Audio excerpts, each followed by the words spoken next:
Lay it on us. Lay it on us. All right. This is a shorter story. Okay. Okay. So this is 1970. 9 years old. We're taking a road trip. The Romero family's taking a road trip from where I was born and raised, where we lived at, the city of San Fernando, California. That's one of the 21 mission cities in California. It's a suburb of Los Angeles. It's about 15 minutes north of downtown LA. Okay, so 1970, taking a road trip. My three brothers, my one sister. We're in a 1966 Chevy Impala. Okay, the trunk is full of luggage. We even tied all kinds of luggage to the roof with twine, and we're driving over to my mom and dad's pueblo where they were born. It's pretty close to Mexico City. It's in the state of Michoacan. It's a little pueblo. Now it's a big city now. It's called Puruándiro. So my mom and dad wanted to show us where they were born and raised, where they met. Okay. So it's a 3-day drive. My dad's driving about 12 hours a day. We're excited. Road trip. You know, I mean, 4 of us were in the back seat. My mom had my baby brother in her arms, and you know, we're talking and stuff, and we're just having a good time. So we're on our 3rd day. We're pretty close now. We're probably about 3 hours away from their little town called Puruándiro, which is deep in Mexico. It's next to Mexico City. All of a sudden, my brother, Javier, he's a little bit older than me, about a year and a half older. He becomes real ill from food poisoning. He's got Montezuma's revenge. Okay, he can't keep anything in. It's coming out of both ends. Okay, something, either the water or the food didn't sit well, and so he's shaking like a leaf in the back. He's all pale. My mom's worried, and she's telling my dad. She says, "Honey, we got to stop and take him to the hospital immediately. He's going to die."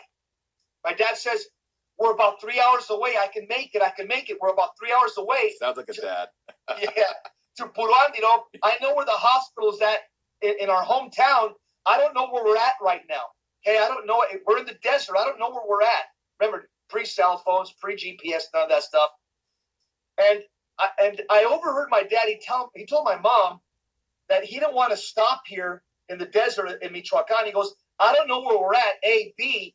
He says there's a lot of robbers here. There's a lot of criminals and a lot of thugs in the deserts of Michoacan, and they prey on non-locals. They prey on tourists. Okay, and in fact, my dad had just gassed up about 3 hours before, and they told him, "Don't stop from here to your pueblo in Puruán. Don't stop. There's a lot of bad people in between here and your pueblo, Puruándiro." So my dad is saying, we're not going to stop, and we're just going to trust. We're going to trust in God. Well, all of a sudden, my dad, as we're driving, he goes over these railroad tracks, and the 1966 Impala, which is about 4 inches off the ground, it gets stuck on the railroad tracks. Stuck completely. And my dad is saying, I gotta do something. He gets off the car.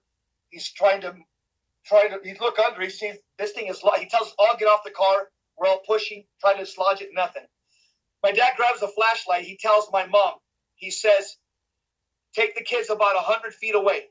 Okay, I'm gonna go stop the train." I'm saying, "Stop the train?" I'm 9 years old. Okay, I know a man can't stop a train. What is this? So my mom takes us, and we walk about 100 feet away from the car. My dad starts running down the railroad tracks with a flashlight. We can see a train about 2 miles away. We can see the big lights, and we can see the horn blowing. Now, the 5 of us went with my mom about 100 feet from the car, and my mom takes out a rosary. She starts praying. Okay, she's looking up. All 5, we're literally holding onto her dress, and we're praying in Spanish. Dios te salve Maria. We're praying. And I can see she's praying. I can see in faith, the depth of her faith, that she knew that Our Lady was going to tarry in this moment. I'm looking at my dad. My dad's running, and he's yelling in Spanish, "Stop the train! Stop my car, my family, stop the train!" Now, I'm looking around us as we're praying, and I could see these beady eyeballs of these dogs, like probably about 50 yards around us, probably about a dozen dogs around us. And I'm looking and I'm saying, wow, there's a lot of dogs out in the desert. My sister, who was the oldest, she said, They're not dogs, they're wolves. So we're in the desert, our car's stuck in the railroad tracks. There's about a dozen wolves surrounding our family, about 50 yards away. We're in cartel country. My dad is running down the railroad tracks. Running towards the train. Because the car is completely stuck. And I know, I'm 9 years old, but I know a man can't stop a train. My dad, I can hear him yelling, "Stop the train, my car, my family." All of a sudden, as we're praying the rosary, completely helpless, we're just storming heaven with prayer at this point. I know that we're in a dangerous situation. I see the train getting closer, closer, the horns getting louder and louder, and the train lights keep getting bigger and bigger. As they got closer to our car that was stuck on the railroad track, I'm looking at my mom and we're all praying, deep faith. Dios te salve María, llena eres de gracia, el Señor es contigo. I can see the hope and the faith in my mom and the trust in God and Our Lady's protection. And all of us were praying. We're praying out of fear, okay? I have imperfect contrition. I'm praying out of fear, okay? I knew that we're in a bad predicament. So the train's about a mile away, and I'm saying this doesn't look good. All of a sudden, I can see the steel wheels from the train. They start screeching, and there's sparks and there's fire shooting from the steel wheels and the train tracks, and it looked like they put on the brakes. It looked like the train is slowing down.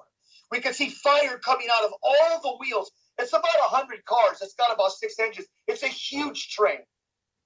So the train is screeching, and we're praying and watching it slow down. My dad's running alongside it. "Stop, my family, stop the train, my car." The car comes to a complete halt, less than a foot from my dad's Chevy Impala. We're looking up at the train. It's a steel monster with 100 cars. It stops less than a foot from the car. About 6 engineers jumped out of the train, bunch of young guys, and they got off the train, and they said, "You're," in Spanish, they're saying, "You're lucky. You're lucky." They told my dad, "We never stopped the train." The guy said, I've been driving this train for 20 years. I've plowed through 50 cars. He says, "We have a policy not to stop the train because the cartels put the cars on the train track to stop the train. Then they come to rob us. So there's a policy that we barrel through the trains. We don't, through the cars. We don't stop them." But the main engineer told my dad and my mom, and we're all listening, he says, "I don't know why I did this. I've been doing this for 20 years.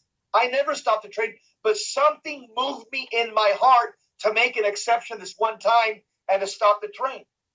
Wow. And so our car was spared destruction because something moved in this guy's heart who's never stopped the train in 20 years. He admits he's plowed through 50 cars, splits them in half, they explode, but something in his heart moved him to stop it for this one instance alone. Because again, this area is just replete with gang members and with thugs and with bad people in the desert. So these 6 young guys, my dad got on the car, and between them and my dad, they're able to get the car over the railroad tracks. We jumped back in. We headed towards Puruandiro. And I remember my mom says, "Now we're going to pray a prayer of thanksgiving." And I can tell you, I'm 9 years old. That was my first experience with the rosary, or the power of the rosary, where I said, you know what? This isn't just something that old people, say that go to the Legion of Mary. This is Mary who's alive and well and listens to her sons and daughters and has the power to move in our lives and show herself a mother to us. So once again, that instance right there reminds me of Our Lady of Guadalupe. Am I not your mother? By the way, Taylor, that story that I just read, that I just mentioned, I wrote it in this book. It's called Mama's Boy.